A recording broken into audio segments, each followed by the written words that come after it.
rriturve. Përveç policisë, një prej masave tjera parandaluese që ishdasht me qenë prezente në për shkolla, është informimi ose lajmërimi me njëhershëm i dhunës nga ana që e përmenëm e autoriteteve kompetente brenda shkollës. Në anën tjetër, kena mungesë të sistemit informues të brendshëm në shkollë.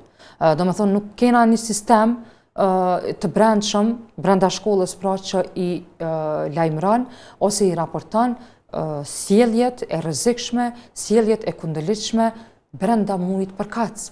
Do me thonë, nuk ekziston kjo në asnjë shkollë, që dikush mban evidencë dhe raporton brenda sistemit të brendshëm shkollor për sjelljet e rrezikshme, të pahishme, të kundërligjshme të fëmijëve të mitur. Gjitha këto janë masa parandaluese që sigurisht nëse kishin me u apliku dhe me u ekzekutu brenda shkollave, edhe parandalimi i të miturve nga kryerja veprave të kundërligjshme kishte qenë shumë më efikas.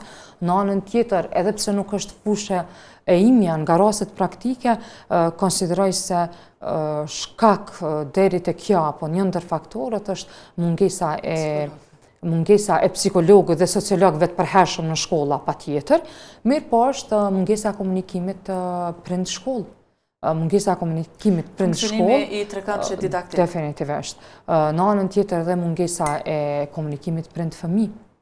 Në anën tjetër ishdasht me u rrit përgjegjësia e prindërve sa i përket një sistemi efikas të edukimit të fëmijëve të tyre. Na për drejtojnë magjishtin shumicën e kohës ndaj prindve, natyrisht që përgjegjësinë kryesore kanë prindrit, veç definitivisht kena edhe shumë mësimdhënësa të harxhum prej praktikave. Aja nuk ka diskutim, arsimit konsumon. Nuk është punë e lehtë të konsumon, po nuk kemi çare pa hedh gishtin ka prindi.